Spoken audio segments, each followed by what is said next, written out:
राहु और केतु के एक्सिस में सभी ग्रह आ जाते हैं तब कुंडली में ऐसा माना जाता है काल सर्प दोष बना हुआ है। और उस इंडिविजुअल को जब हेल्प करता है वो, तो निश्चित तौर पे उससे जुड़े हुए लोगों को भी उसके प्रभाव को झेलना तो पड़ता ही है। यथा अगर पिता को कोई कष्ट है तो परिवार में उसी संतान को भी वो कष्ट तो झेलना ही पड़ेगा।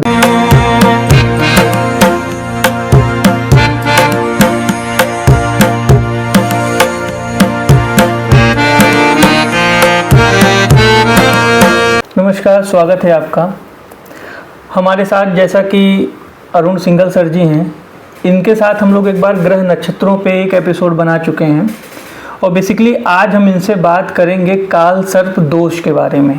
तो सर, स्वागत है आपका हमारे प्रोग्राम में। धन्यवाद आपका शुभम जी। सर, ये काल सर्प दोष क्या होता है?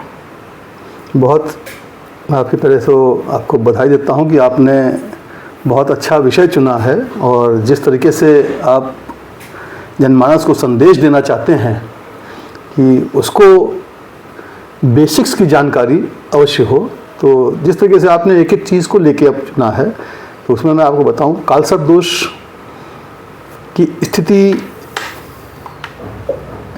ये होती है जब राहु और केतु के एक्सिस में सभी ग्रह आ जाते हैं तब कुंडली में ऐसा माना जाता है काल सर्प दोष बना हुआ है। जी अच्छा, क्या जैसे किसी व्यक्ति पे दोष है तो क्या उसका असर उसके पूरे परिवार पे होता है या सिर्फ उस व्यक्ति को ही वो झेलना पड़ता है? शुभम जी, देखिए, जहाँ तक किसी भी ग्रह के प्रभाव की बात होती है वो इंडिविजुअल को ही अफेक्ट करता है और उस इंडिविजुअल को जब अफेक्ट करता है वो, तो निश्चित तौर पे उससे जुड़े हुए लोगों को भी उसके प्रभाव को झेलना तो पड़ता ही है। यथा अगर पिता को कोई कष्ट है तो परिवार में उसी संतान को भी वो कष्ट तो झेलना ही पड़ेगा, because father is not happy.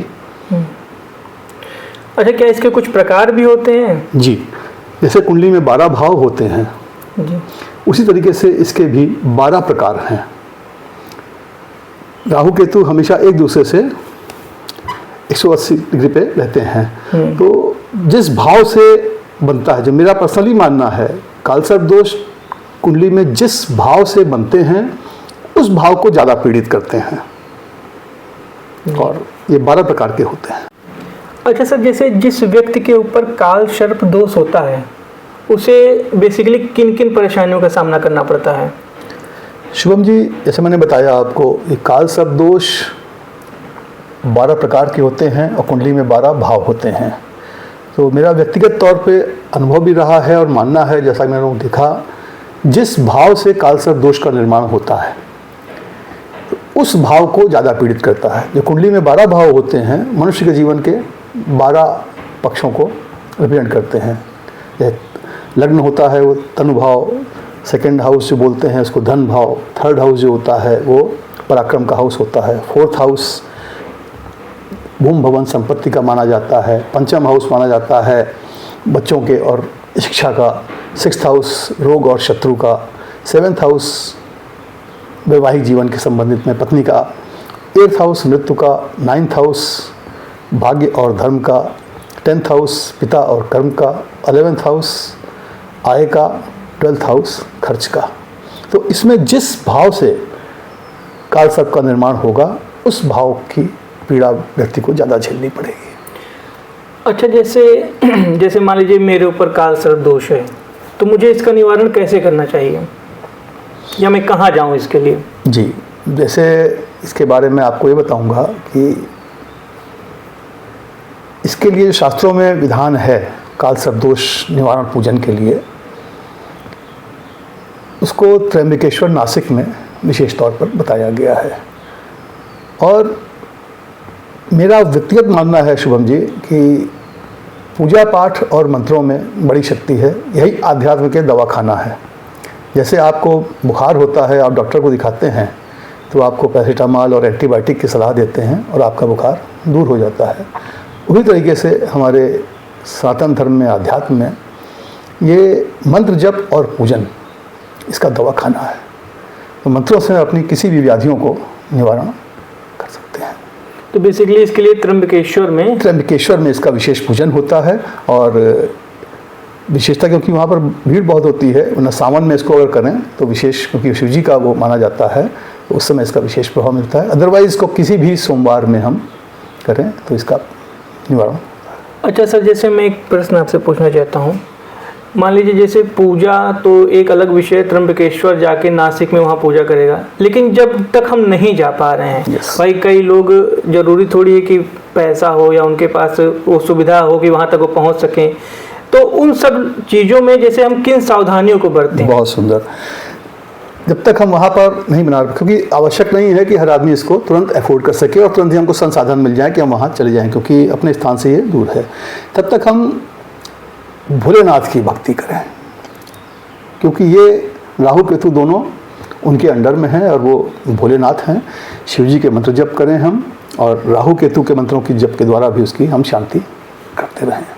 और इन बिटवीन जो एक लाल किताब का सूत्र लिखा हुआ है, इसमें भी एक उपाय के तौर पे, जिसको फौरी तौर पर कर सकते हैं और एवरीबडी कैन अफोर्ड दैट, एक चांदी का नाग नागिन का जोड़ा सा ले लें हम, और उसको गंगा जल से स्नान कराकर अपने पूजन स्थल पर रख दें, और उसके बाद में सर्प सूक्त आता है, उसका हम पाठ करके किसी भी सोमवार को गोधूली वेला में उसको बहते हुए जल में प्रवाहित कर दें, तो उससे भी मानते हैं और माना जाता है कि इसकी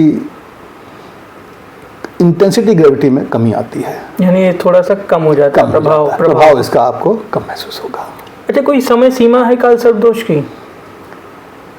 देखिए, क्योंकि राहु का काल माना गया है 32 साल का, बट इसको मैं आपको डिफाइन करूं, ये इस तरीके से है, लोग तो काल सर्प दोष को कुछ लोग विद्वान नहीं भी मानते हैं, और कुछ लोग इसकी समय सीमा बताते हैं कि इसके बाद ये खत्म हो जाता है, 42 साल बाद खत्म हो जाता है, कुछ लोग कहेंगे 32 साल बाद खत्म होता है, कोई 35 साल बताता है। बट मेरा मानना ये है कि इसको हम तो एक व्यावसायिक लैंग्वेज में बोलते हैं कि ये एक मैन्युफैक्चरिंग डिफेक्ट है आपकी कुंडली का, it can not be improved, it can be repaired only.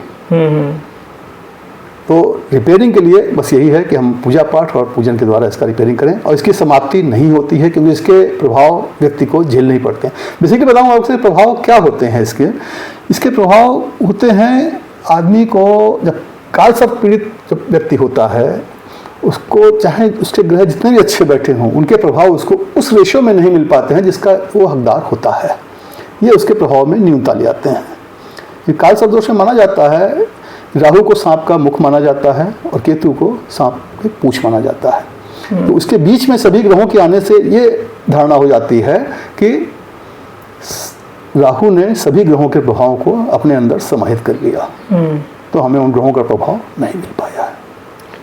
तो बेसिकली अगर सिंपल तौर पे देखा जाए, एक लाल किताब का है और दूसरा शिव जी की भक्ति आदमी करता रहे, तो कुछ इंटेंसिटी इसकी कम हो जाएगी, डेफिनेटली कम होगी।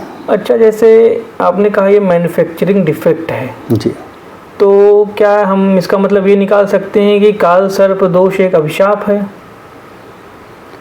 जिस व्यक्ति के ऊपर है ये? हाँ, इसको सरल शब्दों में तो ये माना जा सकता है, क्योंकि उसको अपने जीवन काल में संघर्षमय जीवन जीना पड़ेगा, ये मैं दावे के साथ कह सकता हूँ। काल सर्प दोष का व्यक्ति उतनी सफलताओं को नहीं प्राप्त कर सकता है इतनी कर वो हकदार होता है। ऐसा नहीं कि काल सर्प दोष व्यक्ति असफल ही होता है, कई महापुरुषों की कुंडली में भी काल सर्प दोष रहा है। और काल सर्प दोष के बारे में आपको बताऊं मैं कि जैसे मैंने आपको बताया ना कि जिस भाव से बनता है उस भाव को नष्ट करता है, तो बुराई में भी अच्छाई अगर ढूंढें तो उसको इस तरीके से हम देख सकते हैं कि जब छठे भाव से और 12वें भाव से काल सर्प दोष बन रहा है, तो छठा भाव होता है हमारे रोग, शत्रु और कर्जे का, जिसने उसका नाश किया, और 12वां भाव होता है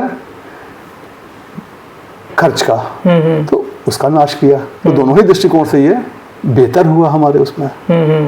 हमारे आदरणीय नेहरू जी की कुंडली में भी ये काल सर्प दोष विद्यमान था। तो मतलब काल सर्प दोष है तो प्रधानमंत्री बनने के चांस नहीं, इसको इस तरीके से रखते हैं। देखिए, कुछ चीजें तो प्रारब्ध की होती हैं,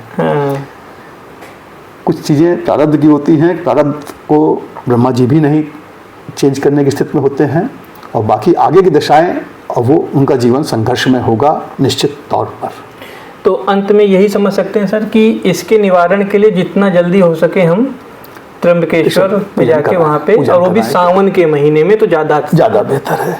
और सोमवार के दिन इसकी विशेषता। सावन में तो सभी दिन बेहतर हैं, जी। अदरवाइज अगर सावन में, क्योंकि वहाँ पर रश बहुत होता है, भीड़ बहुत है, उसमें उपलब्ध नहीं हो पाते हैं, तो हम किसी भी सोमवार में या शिवरात्रि पर जो भी अच्छे दिन हो उसमें इसको प्लान कर सकते हैं।